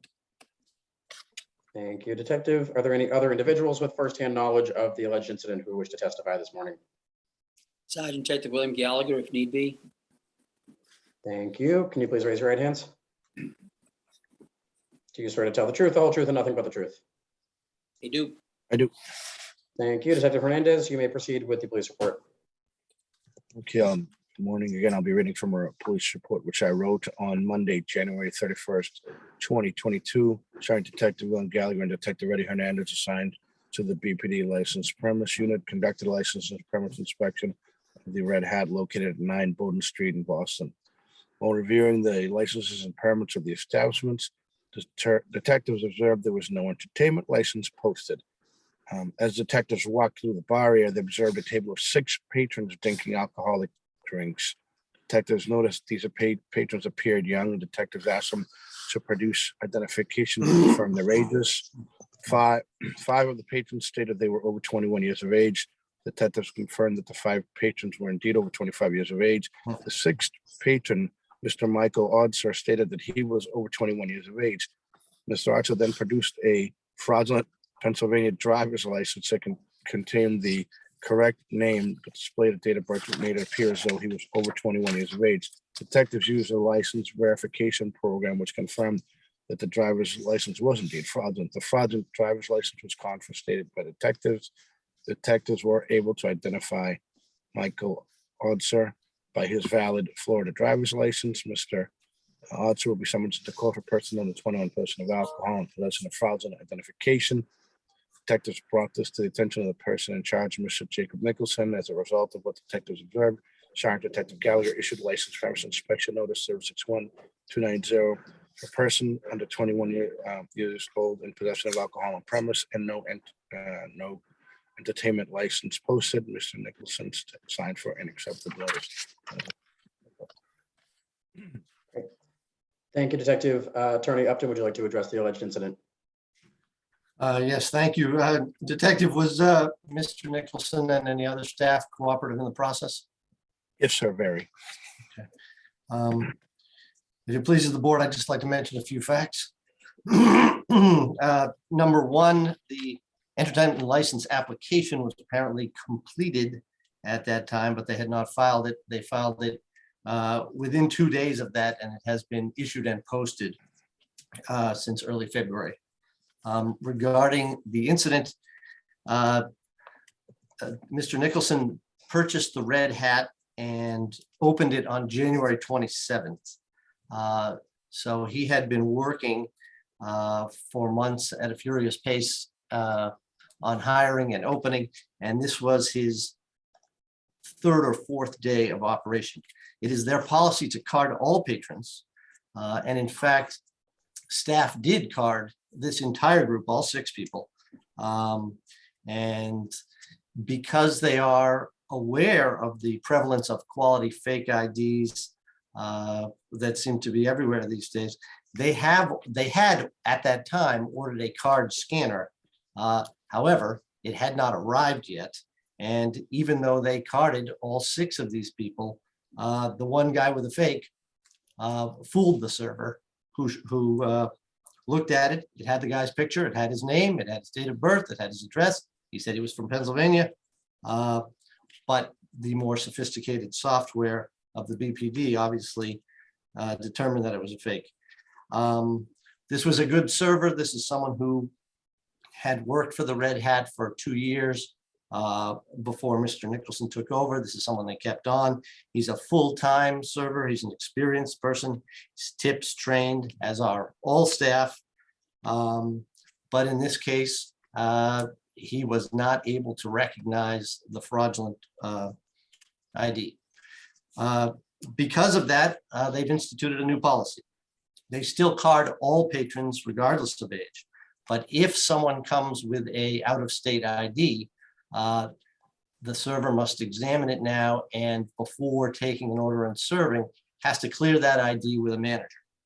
Mr. Nicholson has also discussed all of these issues with staff and has contacted each staff member by email with the instructions, so there's a record of it. And the scanner and appropriate software has now arrived, which was delayed due to some supply chain issues, but now they have it. They have the software, and not only do they card everyone, they use the actual scanner on them. And it's our hope that'll prevent an incident like this from happening in the future. If it pleases the board, Mr. Nicholson, who is a 20-year veteran of the industry, he was the manager of record at Game On, he was the manager of record at Finn McCool's, and he would just like to say a few words. Go ahead, Mr. Nicholson. Yes, thank you. As Mr. Upton said, I've been, I'm the owner operator now. I've been on the license at Game On in the past, Finn McCool's, with no history of any violations or any issues. It's definitely frustrating and, very upset. Obviously, it's just 3-4 days after we just opened. So we had gone over staff training and everything. Unfortunately, on that one day, our door guy did call out of work. So a server who is, like Mr. Upton said, is tip certified, is everyone, as is everyone, trained, and unfortunately this did get by him. I do apologize to the board. This is definitely, like I said, not something that happens in any place that I've been involved with in the past. Working 100 hours a week, getting the place open. But now being open, I'm still on site every day. And since the incident, obviously checked every ID that's come through, and we'll continue to. And again, now that we have the scanner in place, I feel like this will both deter people once they get word, if they do have a fake, that don't come through, and also be able to catch anyone that does come through. So again, I apologize to the board, and this is something that I've definitely worked on to make sure that this doesn't happen again moving forward. Great. Thank you, Mr. Nicholson. Thank you, Attorney Upton. Chairwoman Joyce, any questions? No questions, thank you. No questions. No questions, thank you. Thank you all. The board will take this under advisement. All right, thank you very much. Thank you. Thank you very much. Enjoy. Calling item number 10, GSTH Investment Group LLC, doing business as Bijou and Rock and Rye, located at 51 Stewart Street. Date of the incident, January 30th, 2022. Underage patrons on premise in violation of Mass General Laws, Chapter 138, sections 34A, 34C, and 6464A. Who is present on behalf of the licensee? Good morning, Attorney Green, John Aida, McDermott, Colton Miller, on behalf of the licensee. Joining me is Mete Aslan, the general manager, as well as Joseph Ganem, who's also part of the management team from Bijou. Thank you. And who is present on behalf of the Boston Police Department? Sergeant Detective William Gallagher. Detective Hernandez if needed. Thank you. And are there any other individuals with firsthand knowledge of the alleged incident who wish to testify this morning? Okay, can you please raise your right hands? Do you swear to tell the truth, the whole truth, and nothing but the truth? I do. I do. Thank you very much. Sergeant Gallagher, you may proceed with the police report. Yes, good morning. On 1/30/2022, at about 10:37 p.m., Sergeant Detective William Gallagher, Detective Eddie Hernandez, assigned to licensed premise unit, conducted a licensed premise inspection of Bijou at 51 Stewart Street. This inspection came about because of two incidents that took place inside Bijou. The first incident took place on 1/22/2022, BPD number 222-005199, when Ariana Delden, date of birth 8/5/2002, 19 years old, patronized Bijou, ordered and consumed approximately 4 drinks. Ms. Dedlin informed Sergeant Gallagher that she did not remember what occurred next, but was informed by friends that she was unable to walk and was vomiting. Ms. Dedlin believes she might have been roofied and went to the hospital for treatment. The second incident took place on 1/28/2022, BPD number 222-006325, when BPD A1 units were called to Club Bijou for the report of an assault. Responding officers found the victim in front of the premise. The victim was Maxim Kashiko, date of birth 2/4/2001, 20 years old, had appeared to be what broken nose. Officers on scene observed Mr. Kashiko to be in possession of a fraudulent Rhode Island driver's license in his name, the date of birth making it appear that he was over 21 years of age. Mr. Kashiko stated he was assaulted while inside the premise. Sergeant Detective Gallagher then contacted Mete Aslan, Club Bijou, informing him of the incidents and the age of both persons. Mr. Aslan stated that Bijou was in the process of purchasing a new scanner to prevent underage patrons from sneaking into the club and purchasing alcohol. As a result of these incidents, Sergeant Gallagher issued a licensed premise inspection notice number 061285 to Club Bijou for the underage patrons on premise. Mr. William McIntyre signed for and accepted the notice. Those essentially are the facts. I'd just like to add that on the second incident, Mr. Aslan did provide me copies from his cell phone of the fake ID that was observed that day. So they were aware of this prior to me calling them. Those are the facts. Thank you, Sergeant. Attorney Aida, would you like to address the alleged incident?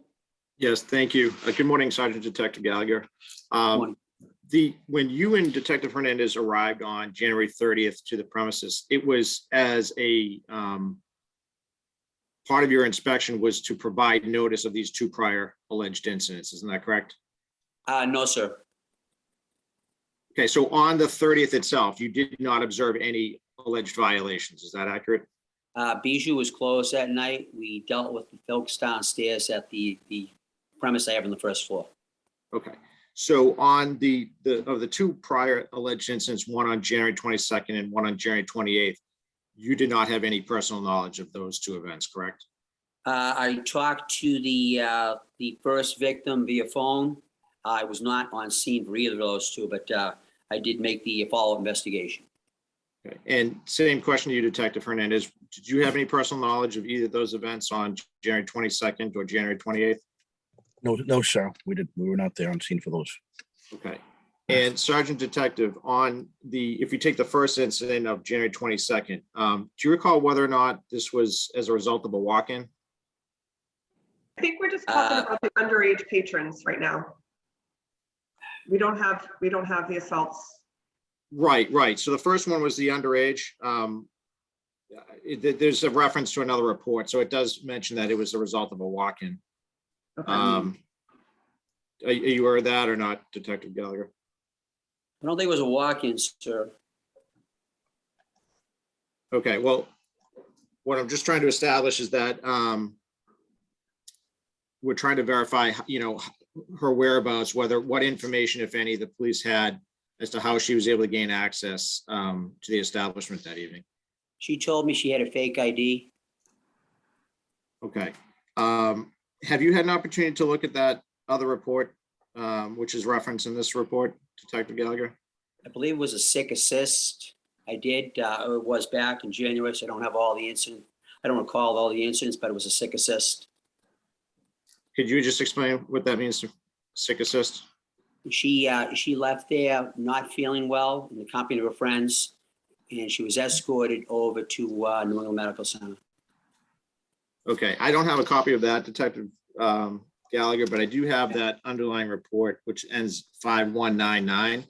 And it does indicate it was a walk-in the following morning from the individual. And it did indicate that, she met with Officer Stocco. Does any of that sound familiar? No, sir. Okay. Lieutenant Troy, if I may, I have a copy of that report here that I could read if necessary. It may be helpful, Lieutenant Detective, if you could. If I may, Chairwoman, just reading from an incident report here, it says about 4:30 p.m. on Sunday, January 23rd, 2022, Officer Stocco, while assigned to the front desk of District 1, when Ariana Deldine walked into District 1 and reported that she had a couple of drinks before going out and met her friends, including other individuals in Vienna. She stated that she met with another individual at Bijou, located at 51 Stewart Street in Boston, about midnight on January 22nd, 2022.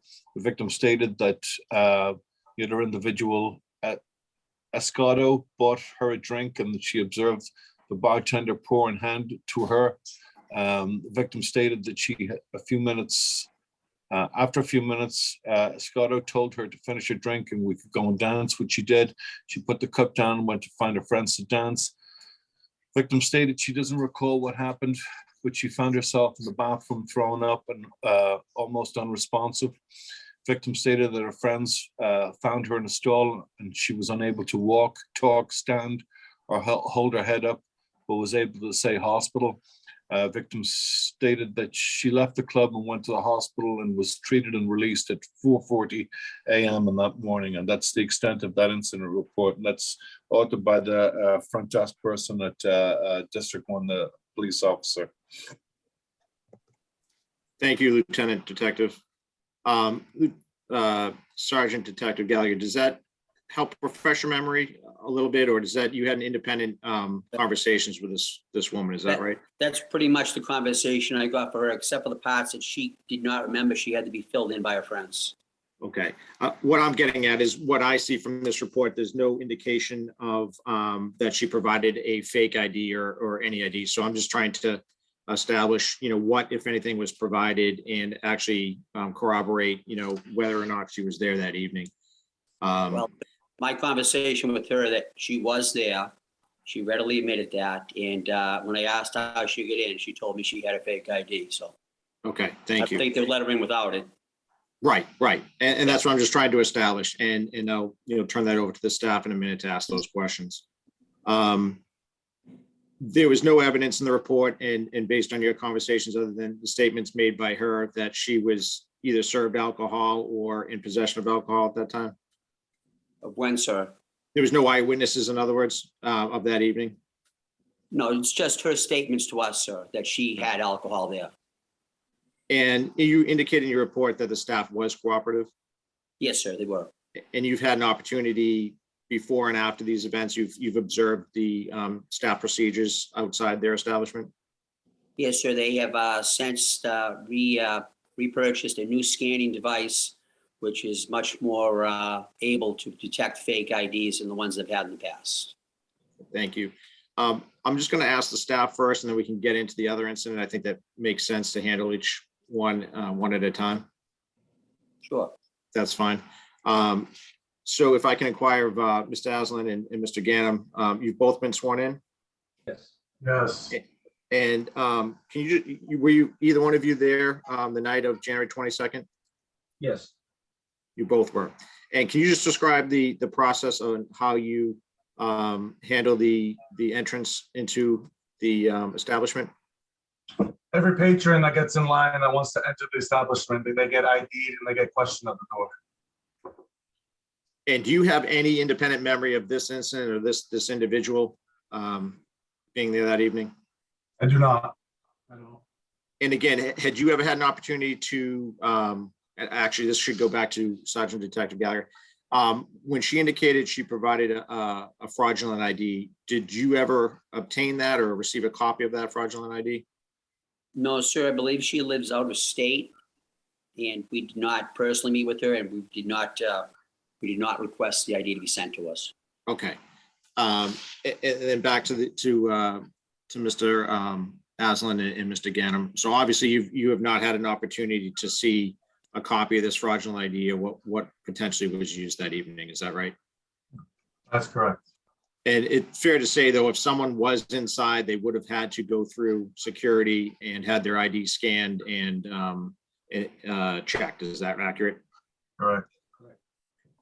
I don't know if the board has any questions on this incident, or I could get into the second night as well, whatever's the board's preference. Chairwoman Joyce, would you like to take them both together? Yes. Okay, you may proceed, Attorney Ida. Thank you. So Sergeant Detective Gallagher, on the next incident, which is of January 28th, it indicates that the Boston Police Department was brought on scene as a result of a call at Bijou. Is that accurate? That's correct, sir. And again, to your understanding, the staff was cooperative that evening? Yes, sir. And it's stated in the report, it indicates that in interviewing the victim, it was determined that he had a Rhode Island driver's license on his person. That's correct, sir. And do you recall whether or not, I think you, or the report indicates that it was Joseph Gannon who actually scanned that ID in the presence of police officers again at the end of the night? Yes, sir. I did not know that gentleman's name. That's not part of any of my reports. Okay. And again, just for edification, I don't need to read, there is an additional report and it does corroborate what you've stated, but it does identify Mr. Gannon by name, that he was the individual that had scanned the ID, and I can certainly ask him that question.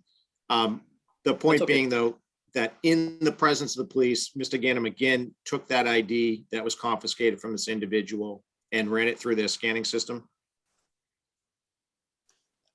And it, at that time, indicated that it was a valid ID. Is that, at least as to the staff's position, is that accurate?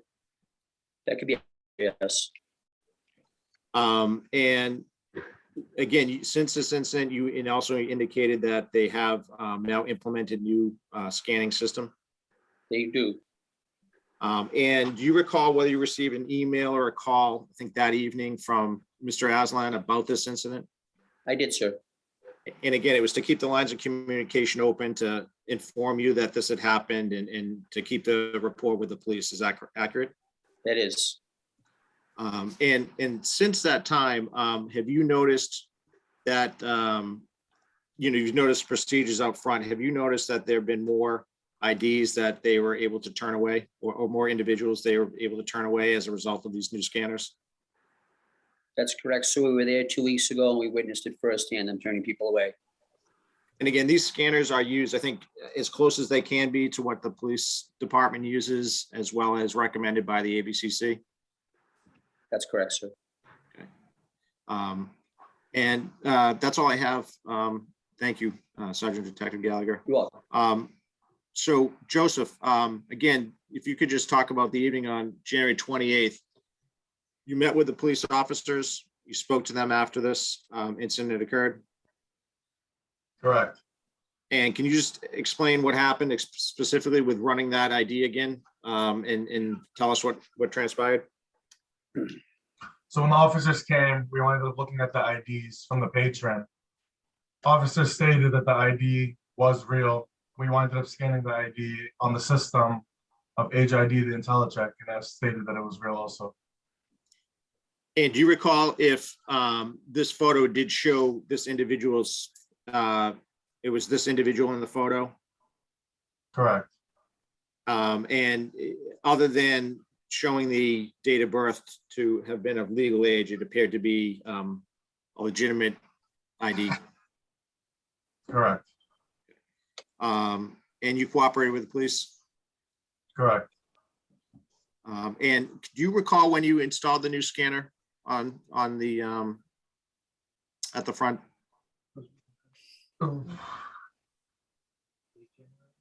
Around late January. All right, this incident would have been January 28th, so it would have been shortly thereafter, or? It would have been before. Okay. And you have since then have met up with Sergeant Detective Gallagher and Detective Hernandez. You've seen them at the premises outside on several nights? Correct. And you can corroborate the fact that you believe this new scanner is definitely going to flag some of these fraudulent IDs that have been very sophisticated? Correct. I don't have anything further of the staff. The board has any questions? Thank you, Attorney Aida. Chairman Joyce, any questions? One question. When you're talking about your previous scanning system and your new scanning system, is it a totally new software or did you just get an update? Did you use a whole new scanning system? Did you invest in a different scanning system than you had before, or was this January new scanning system a computer update? No, it's a brand new system that Detective Sergeant Gallagher and Detective Hernandez told us to get. It's the same one that they use with Boston Police. It's called Age ID. Okay. And you had IntelliCheck before, is that what you said? No, we have, well, it's same thing. Age ID and IntelliCheck is the same thing, is what we're trying to say. So can someone explain to me the difference between what you had, the new system versus the old system? We often hear that fake IDs get through because the licensee had not downloaded the latest update. What you're describing to me is if you invested in a brand new ID system. Right, so we had a scanning system that we had purchased before, and even with the updates, it was failing the scans. And when the Detective Sergeant Gallagher told us to look into this new one that they actually use, it's a complete different system. It's a lot more expensive, and then we went and we invested in that. So it's a brand new system. It's not an update or anything like that. It's a complete different system. Okay, thank you very much. I don't have any other questions. Commissioner Saxon or Commissioner Curran? Thank you. Did you follow up at all with the old scanner and ask them why it was failing? Not really. I mean, it just wasn't working. We purchased right when we opened again after COVID, and it just wasn't working. And every time we had a problem with it, so we just went ahead and took the Boston Police recommendation and purchased this more sophisticated, more expensive system. I just have to say, with regard to the ID for the young man, I mean, if you just put the address on it, it's not a residential address. So it's clearly not where he lives. Is there a question for us, or? I'm just saying, it seems to me that if you paid money for the scanning system, and if it's failing on you, and you're now, looking at liability for this failure, that you would want to get back to them and say, how could the system let by an ID that doesn't display a residential address? We had that conversation with them before. They just said that the technology changes and they could bypass it. So we just went ahead with Boston Police recommendation and. Yeah, but that's what I'm saying. This seems like a very simple check. This isn't a technology thing. This is the ID scanner would be, should be able to tell you whether it's like a good address someone might live. Commissioner Curran, might I interject? The scanners, for the most part, they don't verify the information on the license. We read the strip, the magnetic strip on the back, the barcode on back, and it looks for deficiencies in the ID, and it looks at the format. It doesn't verify any of the information in name, date of birth, or the address in this case. It just is looking at the back of the license and the format, not the information itself. Any further questions from the board? Okay, thank you very much, everybody. The board will take this matter under advisement as well. Thank you. Thank you. Thank you. Those are all the items before the board today. Thank you very much, everybody.